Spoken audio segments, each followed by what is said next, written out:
Well, hello there, you faithful few, and welcome back to DMS Adventures, where we don't have a lot of clout, but we'll still try and help you out.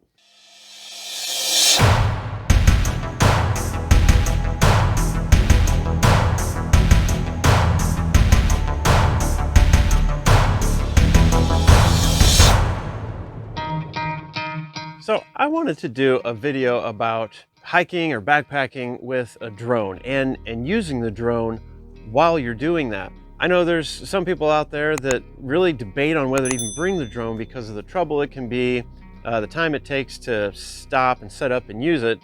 And I was worried about the same thing, but I think I've got a system that I've used a couple times now where it's not that big a deal to get the drone up and flying while you're hiking. And I thought I would just share that with ye faithful few or anyone else interested in watching. So the first part will be questions to ask yourself before deciding to take your drone out on a hike.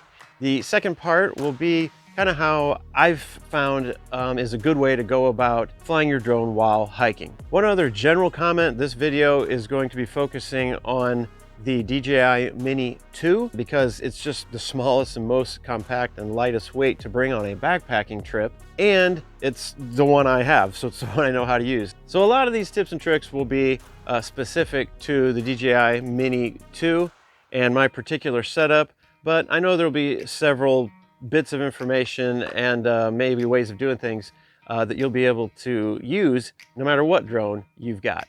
So the first question to ask yourself is, should you even bother bringing the drone? One of the questions that you'll ask yourself there is, can you legally fly it? If your drone is below 250 grams, then you don't have to register it with the FAA, and the Mavic Mini is below 250. However, if your drone is higher than that, you are supposed to register your drone with the FAA. The second thing is, do you have your trust certificate? Now, this is something relatively new. A lot of drone flyers may not be aware of it yet, but you're supposed to have a little certificate called Trust, and it's a super easy test that you pass. You cannot fail it, but it's a little certificate you're supposed to have with you when you're flying, even recreationally. Then the third thing to consider is whether or not you need your 107 pilot's license to be able to fly your drone. Now, the only reason that you might need that is if you're going to be making money with your drone flights. Now, I think generally speaking, if you are monetized on YouTube and you use your drone shots on your YouTube channel, they can get you for not having your 107 license if you're making money on YouTube. That's mainly a problem if the FAA is like bored and they're just looking for somebody to get. So we're not monetized on YouTube right now, so there's no real issue there. However, if we do get monetized in the future, they could come back and see our videos, once we're a monetized channel, they could see our videos that we've done in the past with the drone and get angry with us and come looking for us and haul us off to drone pilot jail. No, I guess there are some fairly hefty fines that you can get hit with, so be sure and check that out. So if you are personally able and legal to fly your drone, the next thing to check is it legal to fly where you're going? Here in Indiana, in the state parks, you're not supposed to fly your drone in any of the state parks. There are a couple apps you can get for your phone. One is called UAV and another is called Before You Fly, B for the number, U the letter, fly, Before You Fly. And those apps can help you determine whether you're in an area or a zone where you're not necessarily supposed to fly. And then you always have to be careful of local regulations, city ordinances, and things like that if you want to be sure you're on the up and up and you don't start flying your drone and have a officer come by and yell at you. So the last thing to consider when you're making the decision to even bring your drone is, what kind of weather conditions are you going to be going into? Is it going to be raining? If it's raining and your drone is not waterproof, then there's really no reason to bother bringing it. Or if the wind conditions are going to be super high and your drone can't take really high winds. The Mavic Mini does a halfway decent job in some normal wind conditions, but if it gets too gusty, it can have some problems. All right, so you went through all that mess and you finally decided that you are going to bring your drone.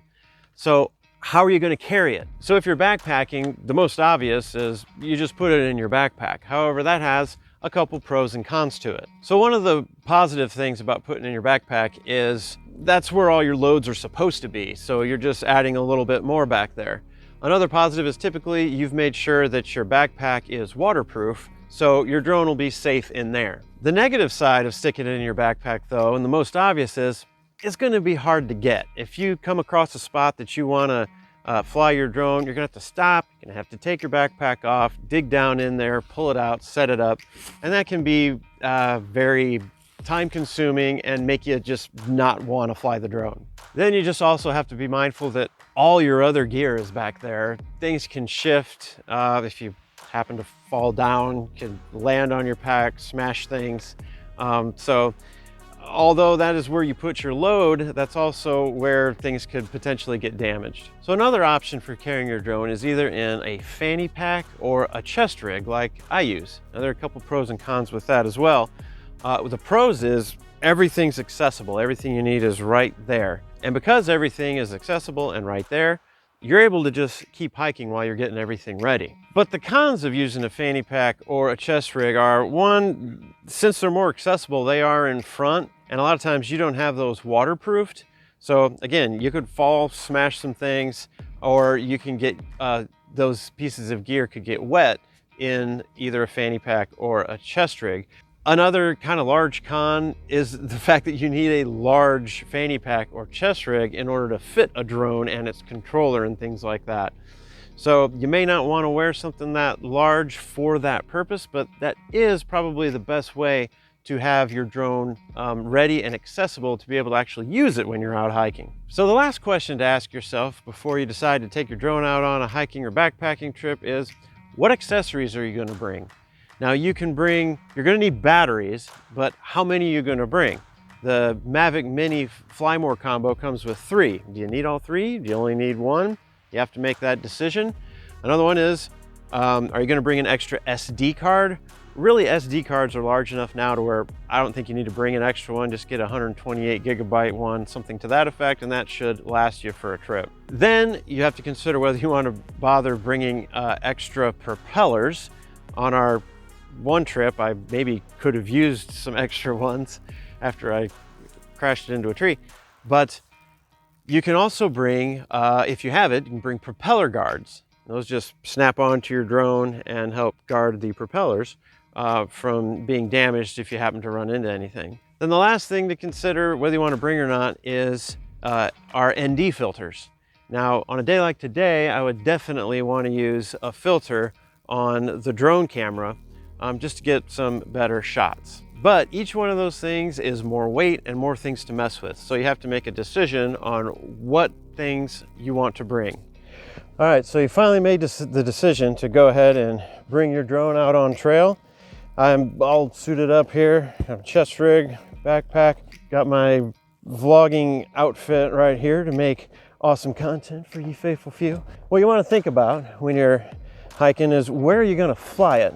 You know, the classic beautiful overlook where you can fly it out from where you're standing. If you're a little more brave, you can try and fly it actually on trail. Then you just need to look for a nice wide trail, maybe with some tall trees as opposed to low brush.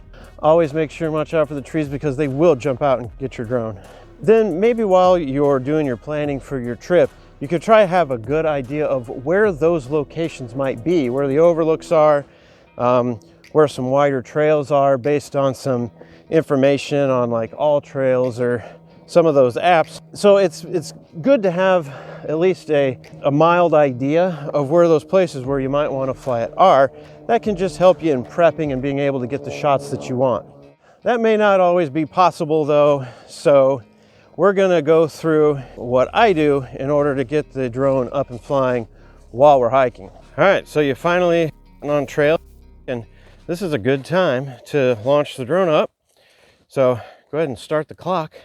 Here we go. I'm normally vlogging, so I'll power down the OM5 and get the phone off.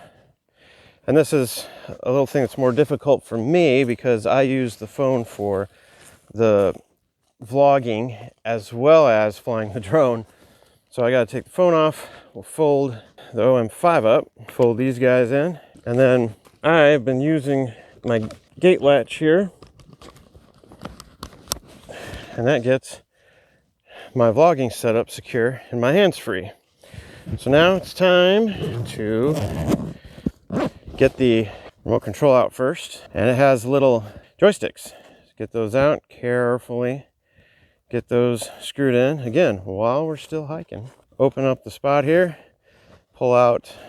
I'm using the USB-C. The DJIs have the lightning for the iPhones on the other side. So then get the phone back out. And now it's a little trickier because we have this attachment here for the OM5 that stays on your phone, which does make it handy to stick it back on the OM5, but it's also kind of in the way for putting into the controller. But it does work. It's just kind of skewed off to the side there a little bit. So we've got that on, and we're going to set this aside, back into the chest rig or fanny pack, whatever you may be using. Now you're ready for your drone. Okay, so it's usually a good idea to make sure that you have a battery already in here, that you have your SD card already in there, and I go so far as to be sure to pick, based on the conditions, pick a filter to put on to the lens. So that's all ready to go. So put that away, then we'll unhook the propeller guards here. We'll fold one leg, two legs, or are they arms? Are they arms or legs? I'm not sure. Fold down, hold down, and then we'll turn her on. She is on. Now get the controller out, turn it on, and then you just got to wait for the two to connect. Now this is probably the trickiest part, because in order to get it flying with kind of just one hand, you need to use kind of your elbow a little bit, because you have to pull both of these controllers down at an angle to get the props going, and then be sure that your hand is out of the way when it starts. So go down like that. She's turned on, and then just right out of your hand, your drone's up and flying. This probably isn't the best place to have it running right now as far as the trail's concerned. Then you can start moving and do what you want to do. Being mindful, of course, of your surroundings and what kind of trees and branches are around. We're gonna flip around here and get a selfie. We're recording. Woo! Back it up. And then depending on how good of a pilot you are, sky's the limit. Kind of literally. I, however, am not a very good pilot, so I'm going to try to be a little more careful.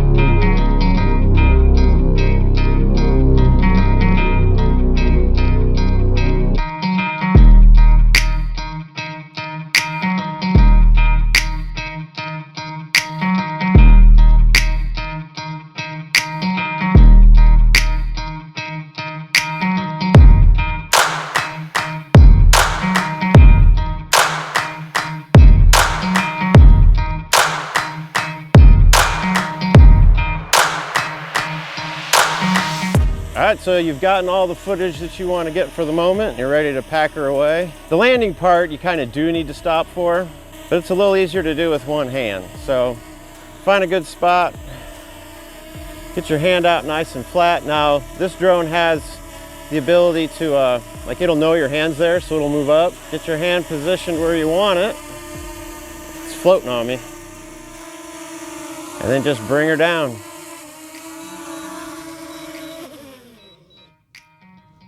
And there you go.